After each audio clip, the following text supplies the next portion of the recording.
From ABC News, around the world and into your home, the stories that touch your life. This is 2020 with Hugh Downs and Barbara Walters.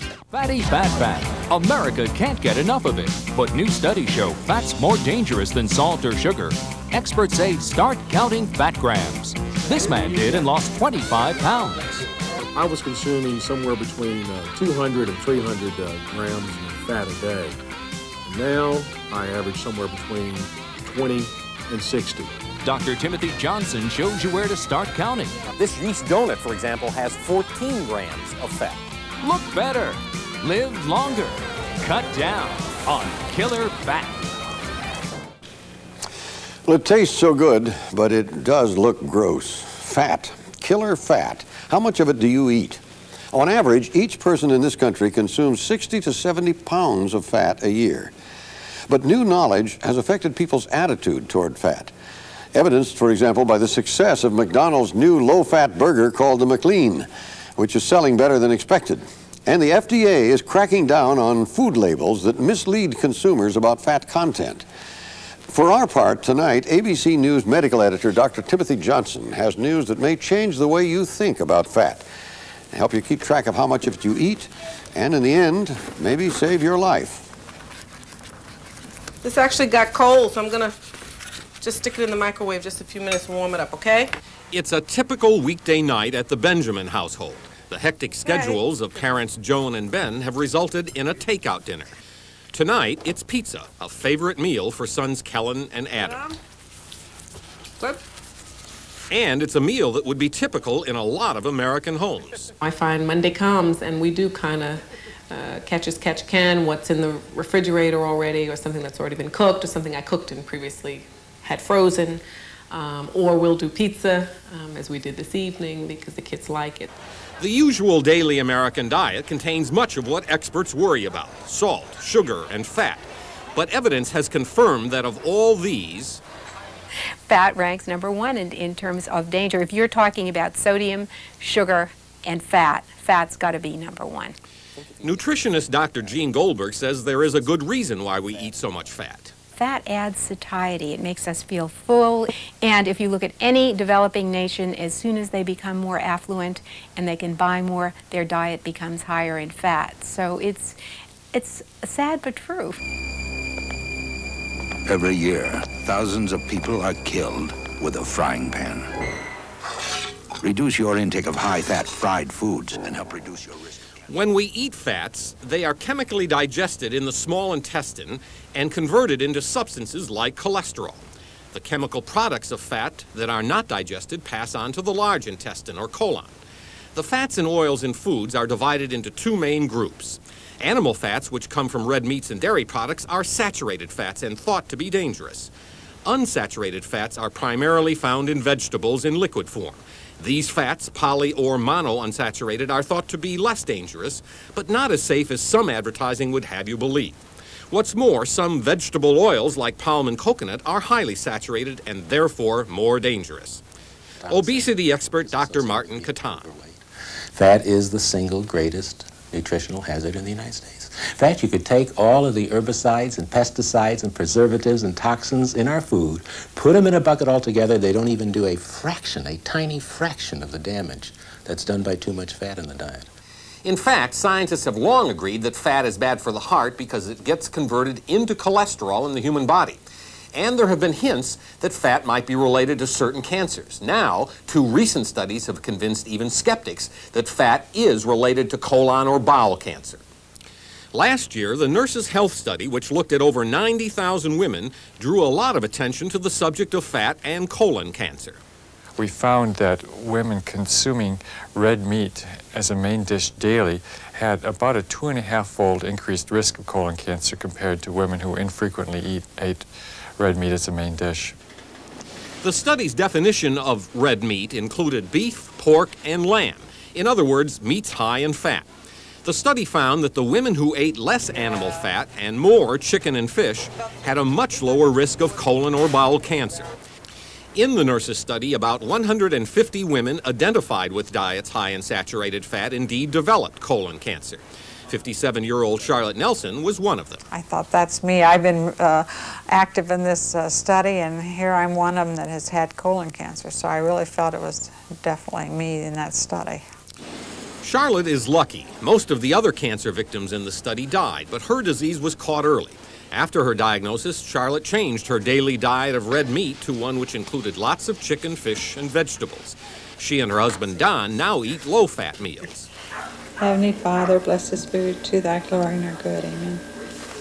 So I feel that it's really very easy to change your diet.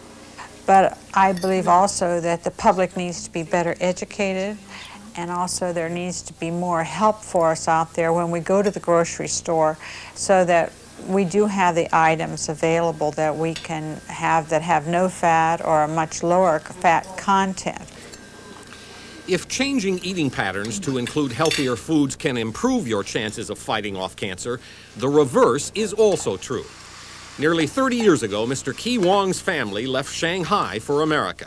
They brought with them the tradition and values of a rich culture, but left behind a diet which protected them from the risks of heart disease and cancer. Stanford University's Dr. Alice Whittemore led the study comparing the diets of Chinese in Shanghai to that of Chinese Americans like Mr. Wong in San Francisco. The rates for colon and rectum cancer among the Chinese Americans were 4 to 7 times higher than the rates in Shanghai. The researchers looked at various elements of the two diets and confirmed once again that saturated fat was the primary disease-causing factor. We did an analysis in which we looked at all the different components of the diet, whether it was from protein, whether it was from fats, saturated and unsaturated, and whether it was from carbohydrate. And we found when we did that analysis that only the saturated fat was important in these particular data. Last year in this country alone, there were 155,000 new cases of colon cancer, 60,000 deaths. Scientists say that many of those cases could be prevented by simply lowering the fat in our diet. But for many of us, that's easier said than done. Boston businessman Ben Benjamin struggles every day. I'll go to one of the stores in the building that I work in, and I'm not going to find fruit. I'm going to find cookies, cakes, and gum and candy. Scientists now often recommend counting fat grams. For women, no more than 40 grams of total fat a day, and for men, no more than 60. But even health-conscious consumers have a hard time figuring out those numbers. I guess if I had a measure of some kind, I could sort of quantify what a gram looks like to me and say 20 of them looks like a whole lot of grams. I mean, it's kind of, it's just hard to know, and I think it's confusing for people. Dr. Martin Catan is author of several best-selling books on diets. One of them, The T-Factor Diet, has given millions a practical way to begin the process of reducing fat intake. Dr. Catan says it's all a matter of educated substitution. For example, this croissant has 15 grams of fat. One piece of bread good, 15 grams of fat. And if they just chose this bagel, the bagel, half a gram of fat. There's 30 times more fat in the croissant than there is in the bagel. We're in that. The Benjamins might be surprised to know that just one slice of that cheese pizza is 10 grams of fat, 1/4 the total daily recommendation for women. Ann Jones' quick investigation of the refrigerator's contents also yielded a big surprise. And this has a lot of fat in it. This has 20 grams of fat in the beef pot pie. And that's 1/3 the total daily fat recommended for men, or 1/2 the fat recommended for women.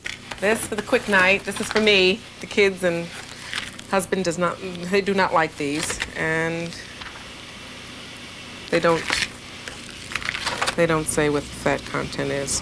But even when they do tell you the fat content, you have to be careful. For example, in the cereal section, what could be more healthy than Supernatural granola? Except when you read the label, it has 5 grams of fat per serving. On the other hand, cornflakes have no fat in them, and even Frosted Flakes with a lot of sugar has no fat. You can even count fat grams today in an ice cream parlor by looking at labels or asking. For example, this half cup of no-fat yogurt contains no fat. If you go to low-fat yogurt, the same amount will contain about 3 grams of fat. If you jump to premium ice cream, it's going to contain 12 grams of fat. However, people can get into real trouble when they're buying unlabeled food, as at a deli counter.